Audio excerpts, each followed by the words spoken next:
Assalamualaikum semua. Dalam video ni kita akan belajar sains tingkatan 1 bab 1 pengenalan kepada penyiasatan saintifik. Untuk subtopik yang pertama ni 1.1 iaitu sains adalah sebahagian daripada kehidupan seharian. Jadi apa yang kita perlu tahu dalam subtopik ni? Yang pertama, definisi sains tu sendiri. Apa benda sains tu? Yang kedua, kepentingan sains dalam kehidupan seharian, bidang sains, kerjaya dalam sains dan juga inovasi teknologi. Okey, sekarang kita nak tengok apa maksud sains tu. Sains ni disiplin ilmu yang melibatkan pemerhatian dan eksperimen yang sistematik terhadap fenomena alam semula jadi. Okey, kata kunci dia pemerhatian, melibatkan pemerhatian dan eksperimen yang sistematik terhadap fenomena alam semula jadi. Alam semula jadi ni contohnya macam hujan, siang, malam, pelangi tu kan. Itulah contoh alam semula jadi ni.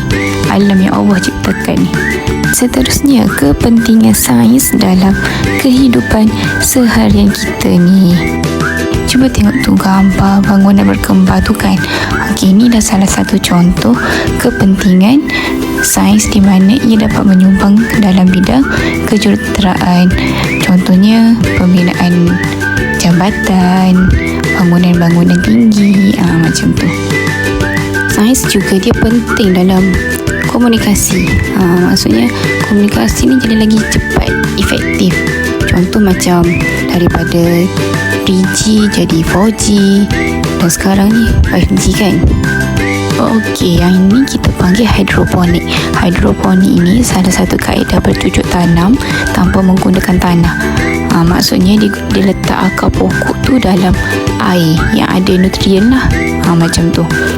Selain daripada tu, ia juga penting dalam penemuan vaksin dan antibiotik dalam perubatan di mana dapat membantu mengawal penyakit berjangkit.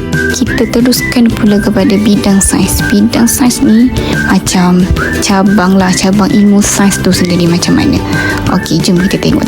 Yang pertama, bidang fizik. Fizik ni salah satu kajian tentang tenaga dan kesan dia terhadap jirim. Contoh, kejuruteraan, tenaga elektrik, tenaga solar, gitu. Yang kedua, biologi. Biologi ni kajian tentang benda hidup. Contoh, zoologi, mikrobiologi, fisiologi, botani. Yang ketiga, kimia. Kimia ni kajian tentang jirim dan tindak balas yang berlaku antara jirim tu. Contoh, farmasikologi, forensik, toksikologi.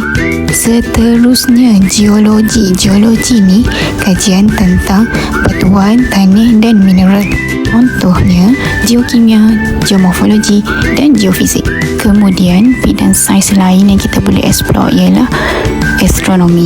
Astronomi ni kajian tentang planet, bintang dan objek dalam alam semesta lah. Dan akhir sekali, bidang meteorologi di mana ia merupakan kajian tentang perubahan cuaca dan iklim. Dan satu contohnya ialah hidrometeorologi. Okey, kalau tengok dekat mapping ni, yang saya highlight warna kuning tu, yang itulah bidang sains, cabang sains. Yang saya buat warna pink tu, yang itu definisi kepada setiap cabang tu. Yang warna putih tu pula contoh untuk setiap bidang sains. Okey, jangan tertukar Okey, sekarang kita teruskan pula kerjaya dalam sains. Okey, tadi kita dah tahu yang sains ni ada banyak cabang, banyak bidang dia kan. Jadi, yang ni saya nak explain tentang kerjaya dalam setiap bidang tu. Bidang fizik, bidang biologi, kimia dan juga geologi. Saya nak fokus yang tu dulu.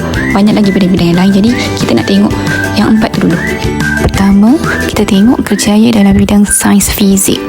Contohnya, ahli astronomi yang kaji pasal objek angkasa tu kan. Ahli meteorologi yang kaji pasal iklim. Ahli oceanografi. Okey, kalau dalam bidang fizik, ahli oceanografi fizik ni dia akan kaji tentang arus, ombak dan pasang surut air lah. Contoh lain lagi, guru, ahli fizik dan jurutera. Seterusnya, kerjaya dalam sains biologi ialah doktor perubatan, ahli botani yang kaji tentang tumbuhan, ahli zoologi yang kaji tentang haiwan, guru, ahli oceanografi. Kalau tadi ahli oceanografi tu kaji pasal fizik, yang ni ahli oceanografi biologi yang kaji pasal hidupan serta tumbuhan marin. Contoh lain, ahli mikrobiologi yang mengkaji tentang hidupan seni, dan juga ahli biologi. Kerjanya dalam bidang sains kimia ialah ahli farmasi, ahli oceanografi kimia yang mengkaji tentang kandungan zat dan unsur dalam air laut tu lah. Contoh lain, guru, ahli forensik dan juga ahli kimia. Kalau kerjaya sains dalam geologi, contohnya ahli geologi, guru dan banyak lagi lah. Part last untuk subtopik ini ialah inovasi teknologi. Kalau kita tengok gambar kat sini, yang tu gambar telefon kan. Kalau dulu tak ada telefon macam ni, dulu guna telefon rumah. Lepas tu bila dah improve inovasi ni, ada telefon bimbit yang ada antena kat atas tu.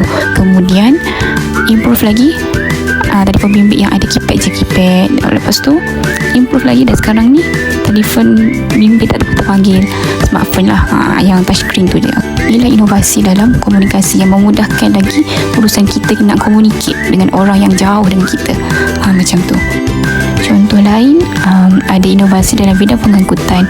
Contoh kalau dulu, kalau nak bergerak dari satu tempat ke satu tempat kan, kita berjalan, lepas tu guna haiwan untuk lagi cepat kan perjalanan tu kan.